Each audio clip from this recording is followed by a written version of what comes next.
just hanging out and whatnot. Just kind of taking in the transformation of DC, U Street, and all that good stuff. Yep.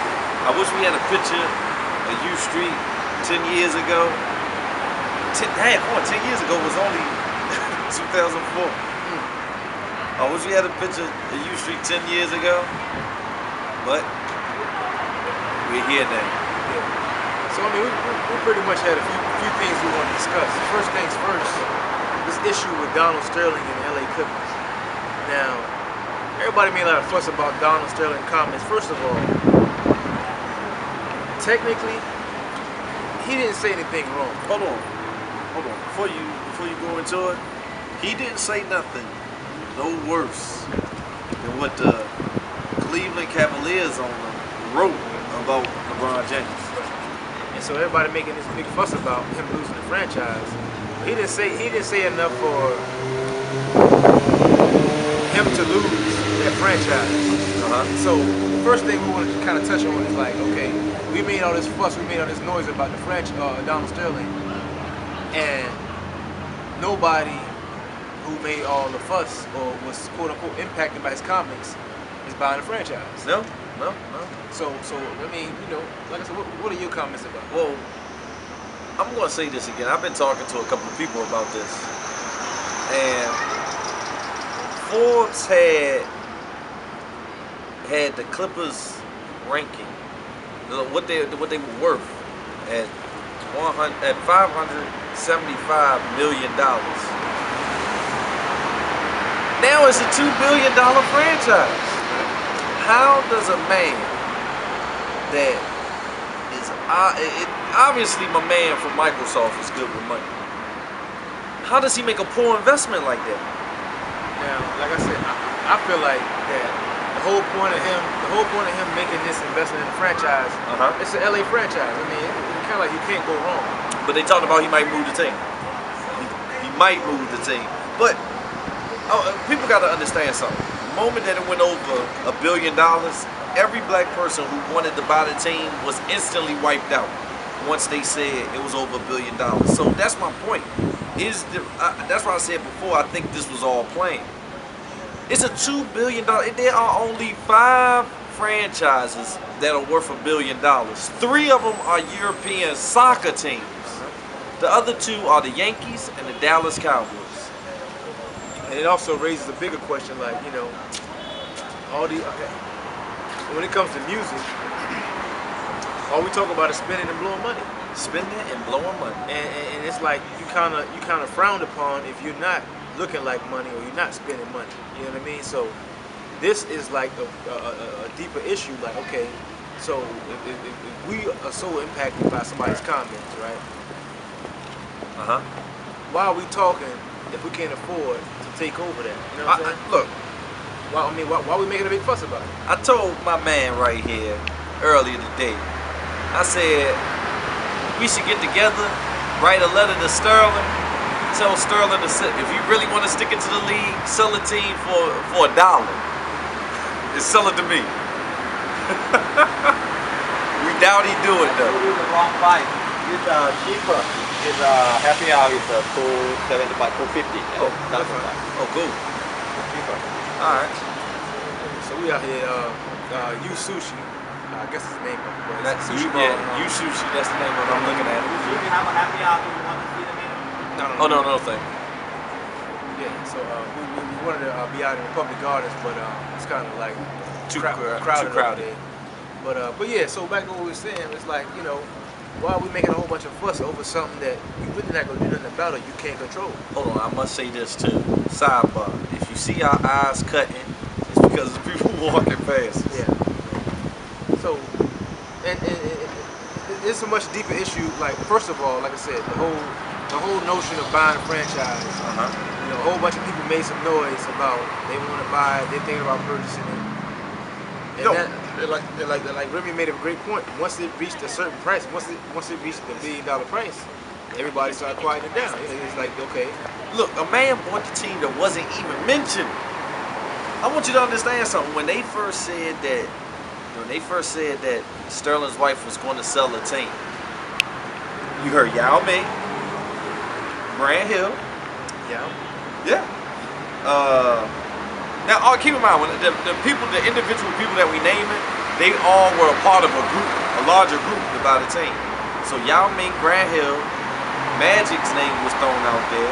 Floyd's name was thrown out there. Oprah's name was thrown out there. The moment it got past $1 billion, those people's names was wiped off the board. There was no more conversation. There was no more conversation. So, like I said, you know, it took me to a deeper issue as far as like, you know, the media is concerned. Okay, so anytime the media puts something controversial out, if it sticks, it's gonna last a week or so. Hold on, I got one for you. And even for the audience out there, why didn't a bunch of NBA players get together to buy the team? They were all upset. Now I made my fuss about how I felt that they handled the situation. I still think they handled it poorly. That's neither here nor there. If they felt so offended by what he said, and it was so important that he got out of there, why didn't the top 10 basketball players, the top 10 highest paid basketball players get together to buy the team? It's crazy how we think, people without money think, and then people with money think. Right? We can come up with all kinds of scenarios all day long. But at the end of the day, you know, are they smarter than us? Or do they know something that we don't know in reference to, you know what I'm saying, like business and investments and like taking over something? When I mean, everybody seems to have the same idea of taking over the franchise. Well, I had a conversation with somebody, and somebody made a good point. They said that the guy's worth like $20 billion. The $2 billion that we think he paid for the team probably was free money, because he probably made a lot of money off of interest on this money in the bank. He probably went to the bank, give me that $2 billion loan. Okay, your interest get covered. Boom, free money. But like I said, it's interesting that like the main thing that came across when the $2 billion headline hit was Microsoft. Like Microsoft really was the headline. You know, like, to this day, I don't know the guy's name, but Microsoft. He owns the Seahawks. $2 billion. I want y'all to realize something. The Redskins didn't sell for $1 billion. No, Milwaukee didn't sell for $1 billion. Milwaukee sold for like 500 million. And that was this year. So they made a team. Milwaukee has more history than the Clippers. Well, see now, you also have to factor in the fact that the Clippers is in high demand. That's something like, you know, we talk about the worth of these different franchises and how only they was only worth $575 million. But the demand exceeds all of that. Look, you talking about the whole country. You're not gonna buy a $100,000 Honda. You gonna buy $100,000? No. Concept. Look, it's a concept. Look, we'll do that. You won't buy a $100,000 Honda. If you go to the dealership, right? He basically went to the dealership, saw a Honda that was priced for 30 grand. They had an auction for this 30 grand Honda. Hey, let's see. It's like rush hour, right? Get in that car, right? Who was in the car? Who was in it? Yeah, diamonds. So, you know what I'm saying? Hold on, that wasn't rush hour. I'm sorry. Money talks. Yeah. But hold on. The diamonds was in the car. No, there wasn't no diamonds in this car. It's funny you said auction and bidding because it's not about the car. Man, it wasn't. It was in the car. Look, this was regular Honda parts. Again, this is, and I'm probably being generous. This was a $30,000 car. This was a $30,000 car that they said, okay, we're gonna have a bidding for. We're gonna start the bidding at $50,000. They started the bidding at $50,000. And he paid $1 million for it. You already knew he was gonna double his money. Yeah. Wait. Double the worth. Because he's like, I don't know what the. Oh, hold on. And they already said, this is the shocking part. They already said if he moves the team, half of the value's gone. Of course. Because anywhere you move the team to, you're gonna Half the value. You're not gonna move to New York. You're not gonna move to Miami. No, if you move to the logical place is Seattle. I mean, that one Super Bowl, but all I'm saying is this: like, you know, I understand why the price is what it is and why it went to where it went, because the whole country was tuned into this issue, and that franchise became so high in demand. He's in full control of the franchise. They really can't make him. Come on, and that's the thing. Like, everybody talking about him getting rid of the franchise. You can't make him get rid of the franchise for another, like, at least a year or two, based on litigation. Look, you know what I'm saying, and all that. Sterling has to sign off on him having a team. And just let the people know how much Sterling bought the franchise for. 17 mil. 17 mil. So what's that? So that's like what? That's like buying something for what, $17. He basically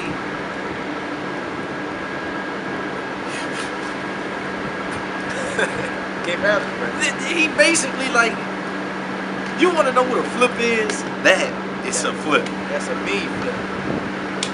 And you gotta and me and Romello right here, we had a conversation, and I said it came up because I guess someone said that like the guy who bought him is a huge NBA fan. Now when you see this guy don't look like he done played any sport.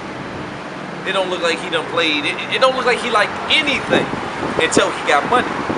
So it came up because it's amazing that these people buy this team and don't really like the sport that they bought it. The prime example is Sterling. He bought a team in LA. They are the little brother of the Lakers. They haven't won anything. No championship. They barely won a playoff series. And here they are, $2 billion franchise. Like I said, see, I think it's a direct result of the people.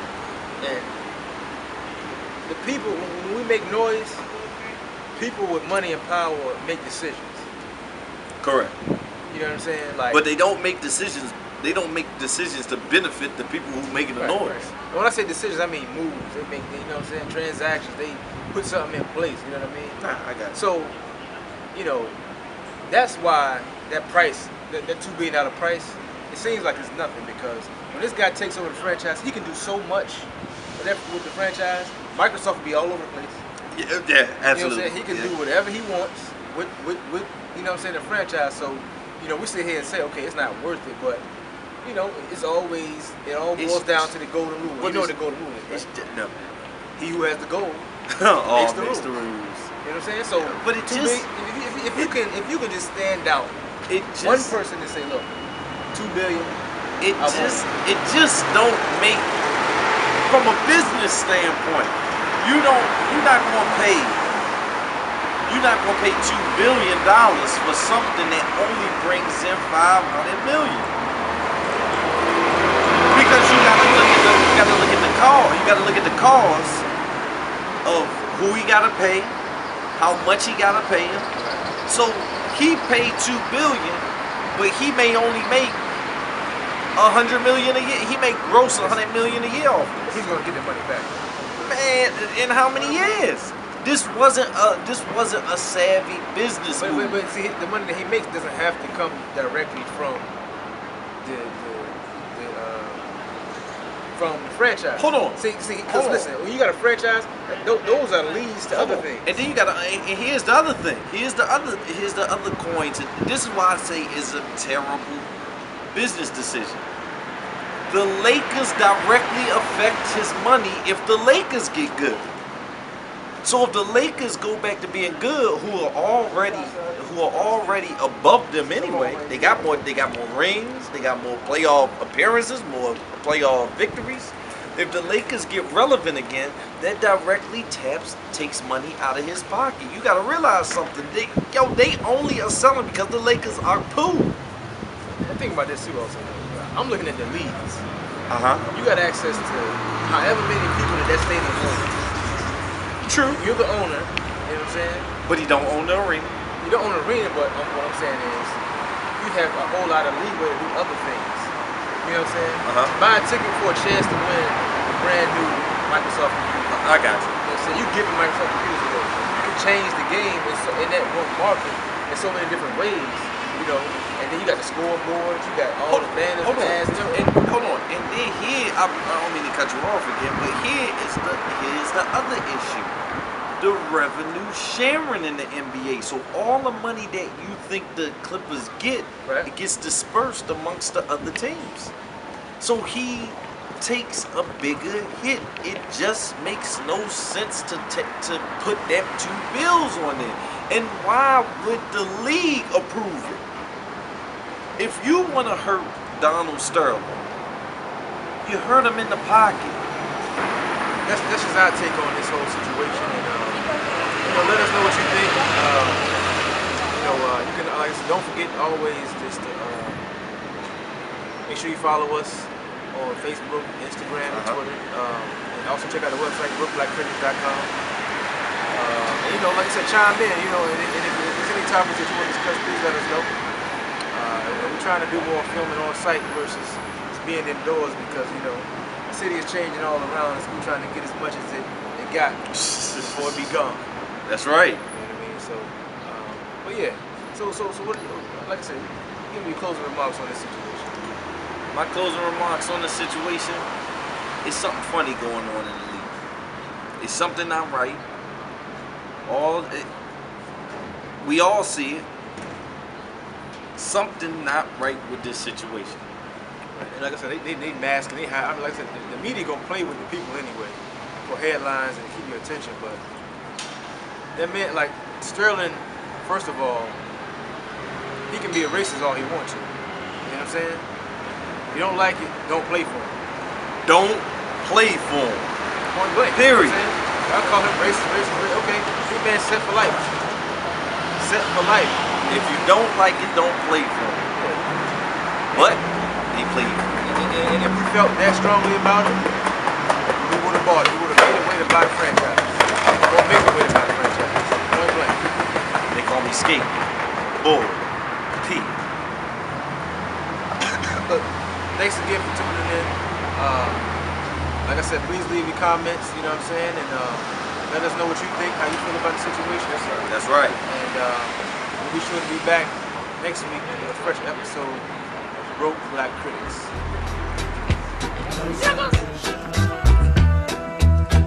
The high yellow moon won't come out to play. I said, darkness has covered my life. It's only 2004. I wish we had a picture of U Street 10 years ago, but we're here now. Yeah. So I mean, we pretty much had a few things we want to discuss. First things first, this issue with Donald Sterling and the LA Clippers. Now, everybody made a lot of fuss about Donald Sterling comments. First of all, technically, he didn't say anything wrong. Hold on. No sun will shine in my day today. Hello everybody, welcome to another edition of Brook Black Critics. I'm Romelo Catois. Remy. And we out here on U Street, just hanging out and whatnot. Just kind of taking in the transformation of DC, U Street and all that good stuff. Yep. I wish we had a picture of U Street 10 years ago. 10 years ago was at $575 million. Now it's a $2 billion franchise. How does a man that is obviously my man from Microsoft is good with money? How does he make a poor investment like that? Now, like I said, I feel like that the whole point of him making this investment in the franchise, it's an LA franchise. I mean, and nobody who made all the fuss or was quote unquote impacted by his comments is buying the franchise. No. No. So I mean, you know, like I said, what are your comments about it? Well, I'm going to say this again. I've been talking to a couple of people about this, and Forbes had the Clippers ranking, what they were worth. And Juan, before you go into it, he didn't say nothing no worse than what the Cleveland Cavaliers owner wrote about LeBron James. And so everybody making this big fuss about him losing the franchise. He didn't say enough for him to lose that franchise. So the first thing we want to kind of touch on is like, okay, we made all this fuss, we made all this noise about the franchise, Donald Sterling.